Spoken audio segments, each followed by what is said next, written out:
Welcome back to Sonic 06. We return to Crisis City for the third time to play it as Shadow. We. Also, fuck this part. We've spent approximately a full month trying to record this damn part, and This one fucking part.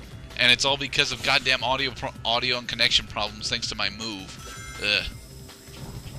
Yes, so at the moment, Gerda and I both have the video on mute. We are not getting any sound from the video itself, even though you guys can hear the video just fine. That is because of post-editing magic. Post editing magic. Oh, come on. Are you actually gonna do title cards for that? Because if you're gonna do the sound effect like that, you gotta do title cards, man. Come on. Alright, I'm gonna, you know what, just because you said that, I'm gonna make a note saying that I have to add title cards over this part, saying the word magic over and over again. Alright. So, yeah, this is Crisis City as Shadow the Hedgehog. To be perfectly honest, it's not as bad as some of his later levels get when it comes to the combat-oriented gameplay, quote-unquote, mostly because we're still fighting like level 1 Iblis monsters. However, there are still too many goddamn fights with these Iblis monsters, and a large portion of the level is broken up by these grind rail segments that feel like shit because they are designed like shit. Yeah, they present a really small target for Shadow to land on. Shadow has to land on the rail in order to grind, but if he misses it by even a little bit, he falls to his death. Yep, just like Sonic Heroes. Good day, sir. It's why Rail Canyon is like the second worst level in the fucking game. Now, on the other hand, the sections where Shadow is traversing a road or a building on its side where you have like a wide surface area to work with and a lot of enemies to beat up, that actually is fun. So at least it's tolerable. I wouldn't go so far to say that any part of Sonic 06 is fun, aside from maybe the power fantasy of being silver, maybe, and even that wears thin after a while. I wouldn't call playing as silver a power fantasy. I would call that playing as an underdog and then getting satisfaction from that. Alright. Because silver has the weight of the world against him. And the ability to throw it back at the world. Yes. But he has to believe in himself first. Versus Shadow, who already knows that he's fucking awesome. Silver knows that he's awesome. He just doesn't know how awesome he is. He hasn't realized his full potential, which is why he has to send his best friend to her death. Her death, A mentor. I believe that's the relationship that they wanted to push between Silver and Blaze, but it doesn't help that Blaze has already had her own game.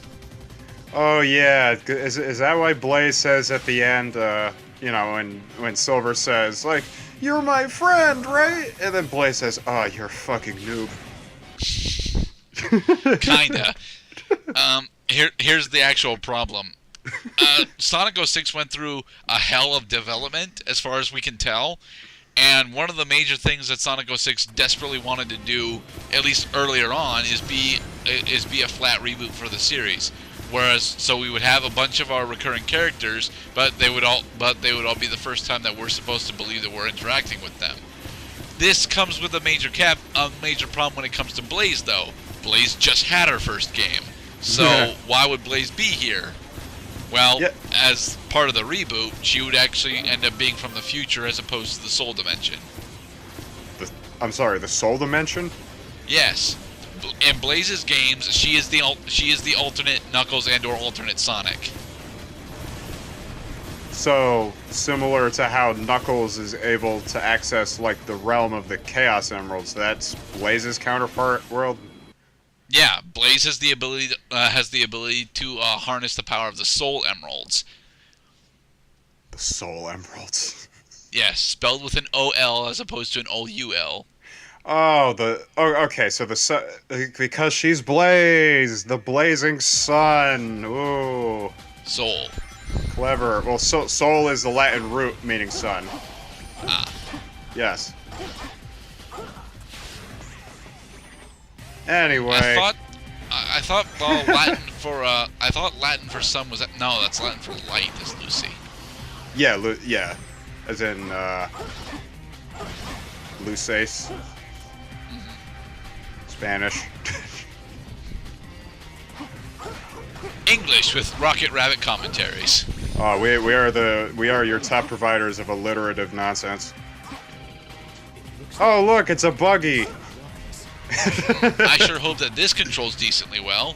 I sure hope I don't clip through this. Time to jump in the air, just like a normal jump. I guess I'm inside now.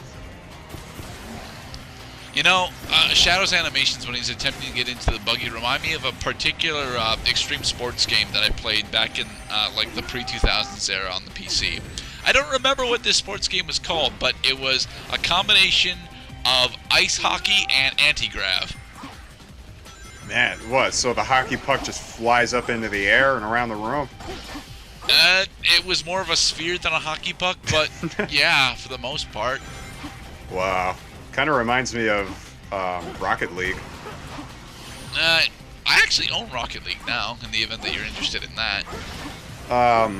Well, mind you, I've never played Rocket League, but a lot of my friends are pretty into that game. They should be. Rocket League, if you're good at Rocket League is a blast to play. Unfortunately, I know for a fact I would be terrible at it, so I've not actually started playing it yet. Remember, Shadow, drive on the side. That's what that pit was teaching you. God damn this buggy. Bye, buggy. But... So yeah, the buggy, just like pretty much all the other vehicles, controls like shit, but it has a decent offensive capabilities. I like that Shadow gets vehicles. Shadow has some varied gameplay. Variety is always good, especially in a game where you would much rather not be controlling a fucking tiny creature over little platforms with a very wide margin of error. That being said, one of Sonic 06's main problems for a majority of the community is it has too much variety and it doesn't do a lot of the variety that well. Yeah, on that note, I didn't say it when the gliding section came up. That glider section was probably the most random fucking thing they could have put right there. Yeah. Ooh, silver medal. Silver medal. Going after it? Nope. Okay. Either I genuinely missed it or I said fuck it because I died too many times already. Okay. No, Shadow, you can never get out. There is no escape for you. So Shadow's on fire right now, right? Shadow is upside down and all around town. But you know, due to the proximity of the Inferno Tempest, he would be certainly on fire, right? He would be cooked Hedgehog, yes. He would be smoldering Shadow. What seasoning would you serve with cooked Shadow? Chili powder. Chili powder. I'm actually more of a Montreal steak kind of guy myself, but I tend to overuse that when I do use it. So that sounds like an amalgamation of seasonings. It's a very easy to purchase store-bought blend of seasonings. It tends to take the very rich and distinct flavor of the classic Montreal seasonings that go on Montreal steaks and apply it to virtually everything. It can be overwhelming if you use too much of it, like I do, but in moderate amounts, it can make a meal significantly better. Oh yeah, I dare say that beef goo would be, less beef goo without the Montreal steak seasoning. I love blended seasonings.